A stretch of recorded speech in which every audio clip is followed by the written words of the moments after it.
Hello friends, welcome है आपका मेरे यूट्यूब चैनल में। मैं उम्मीद करती हूँ कि आप लोगों को मेरे वीडियोस पसंद आ रहे होंगे। तो प्लीज़ वीडियोस को लाइक कीजिए, शेयर कीजिए। अगर अभी तक आपने चैनल सब्सक्राइब नहीं किया है तो प्लीज़ चैनल को सब्सक्राइब कीजिए।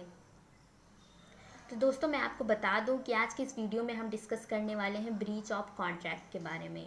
अगर इसकी मीनिंग के बारे में बात करते हैं तो ब्रीच का मतलब होता है ब्रेक करना, तोड़ना या धोखा देना। मीन्स कोई भी कॉन्ट्रैक्ट कैसे ब्रेक होता है, कैसे किस प्रकार से ब्रेक होता है, ये सारी चीज़ों के बारे में आज हम लोग डिटेल में पढ़ने वाले हैं। तो प्लीज़ वीडियो को एंड तक देखें, लाइक करें, शेयर करें और कमेंट ज़रूर करके बताएं कि आपको वीडियोस कैसा लगा। अगर आप कोई टॉपिक सजेस्ट करना चाहते हैं तो प्लीज़ अपने टॉपिक को सजेस्ट ज़रूर करें। तो देखते हैं, बात करते हैं अपने टॉपिक के बारे में। मुझे यकीन है कि आप लोगों को पता होगा कि किसी भी कॉन्ट्रैक्ट को फॉर्म करने के लिए दो पार्टीज़ कंपलसरी होती हैं। मीन्स कोई भी कॉन्ट्रैक्ट हमेशा दो पार्टीज़ के बीच में फॉर्म होता है, सिंगल पार्टीज़ के बीच में फॉर्म नहीं होता। मिनिमम 2 पर्सन रिक्वायर्ड होते हैं किसी भी कॉन्ट्रैक्ट को फॉर्म करने के लिए। कॉन्ट्रैक्ट की दोनों पार्टीज़ में से कोई भी अगर एक पार्टी कॉन्ट्रैक्ट को करने से मना कर देती है या फेल हो जाती है कॉन्ट्रैक्ट को करने से, या कुछ ऐसा कर देती है जिससे कॉन्ट्रैक्ट को पूरा करना इम्पॉसिबल हो जाए, तो उस केस में हम कहते हैं कि कॉन्ट्रैक्ट हमारा ब्रेक हो गया है, जिसे हम कहते हैं ब्रीच ऑफ कॉन्ट्रैक्ट। यहाँ पास मेंशन हुआ, यहाँ पास मैंने meaning as a meaning mention भी किया हुआ है।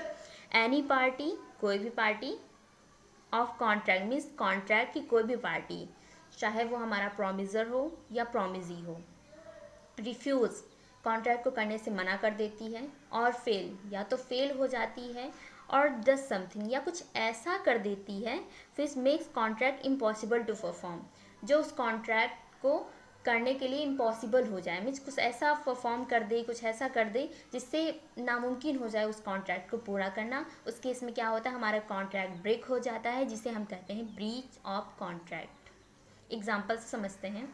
मान लेते हैं हमारे पास 2 पार्टीज़ हैं।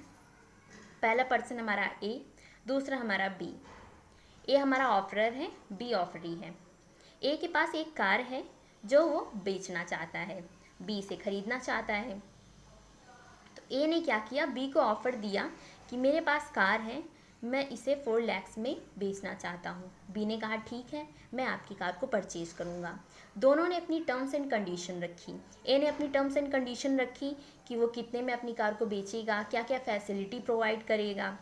बी ने भी अपनी टर्म्स एंड कंडीशन रखी कि वो पेमेंट किस के अकॉर्डिंग करेगा, मीन्स कैश में करेगा, कितना वो क्रेडिट देगा, अगर उसे इंस्टॉलमेंट में देना है तो किस बेसिस पे वो इंस्टॉलमेंट पे करेगा। ये सारी टर्म्स एंड कंडीशन दोनों एक दूसरे के सामने रखते हैं और एक कॉन्ट्रैक्ट फॉर्म करते हैं। कॉन्ट्रैक्ट फॉर्म करने के बाद ये मेंशन होता है कि दोनों पार्टीज़ 31 दिसंबर को कॉन्ट्रैक्ट को फुलफ़िल करेंगी, जिसमें से जो हमारा ए है वो 31 को अपनी कार की ओनरशिप बी को ट्रांसफ़र करेगा, और जो हमारा बी है वो ए को 31 दिसंबर को पैसा देगा, 4 लाख, जितना भी उसका तय हुआ है, जिस अकॉर्डिंग पेमेंट का प्रोसेस होना था कॉन्ट्रैक्ट के हिसाब से, उस हिसाब से वो उसको पैसा देगा।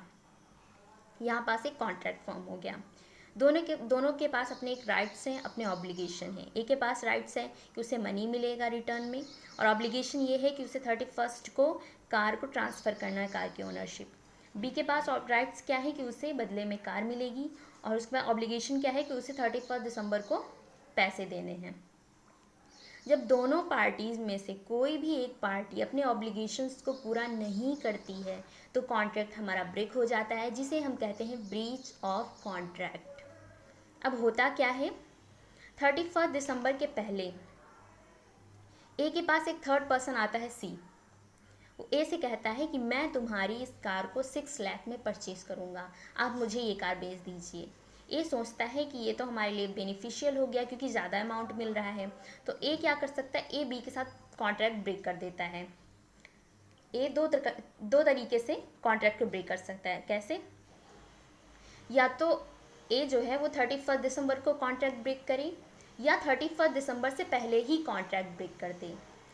अगर ए 31 दिसंबर को कॉन्ट्रैक्ट को ब्रेक करता है तो उसे हम कहते हैं actual breach of contract.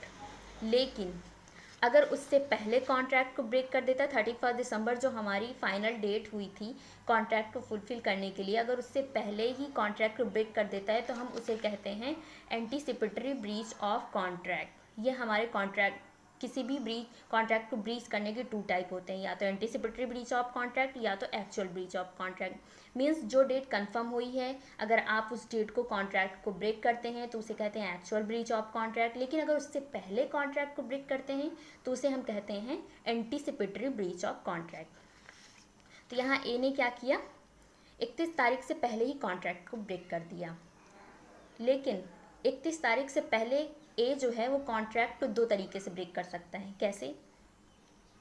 A B को एक लेटर लिखे या फ़ोन कॉल करे और उसे बताए कि मैं आपके साथ कॉन्ट्रैक्ट नहीं कर सकता क्योंकि मेरे पास एक बेटर ऑफ़र है और मैं उसके साथ कॉन्ट्रैक्ट करूँगा।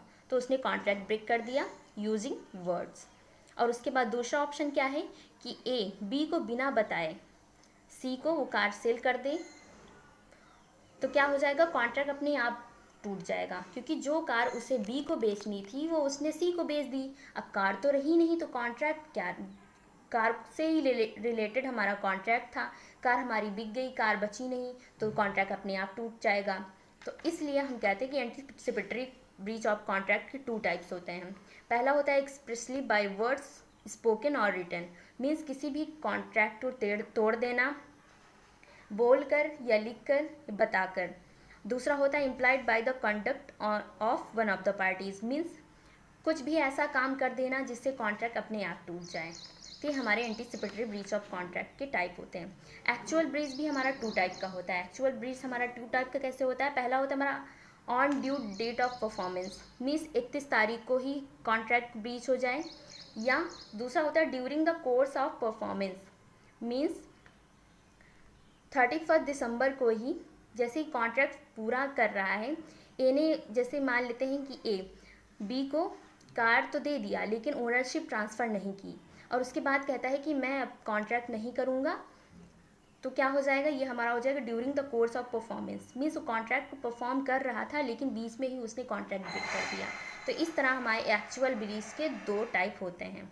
अब बी क्या कर सकता है, क्या कर सकता है, ए के साथ कंप्रोमाइज़ कर सकता है और जो डिसएडवांटेजेस हुए हैं वो ए से रिकवर कर सकता है, या बी कोर्ट जा सकता है और ए के अगेंस्ट केस फाइल कर सकता है और वहाँ से डैमेज रिकवर कर सकता है।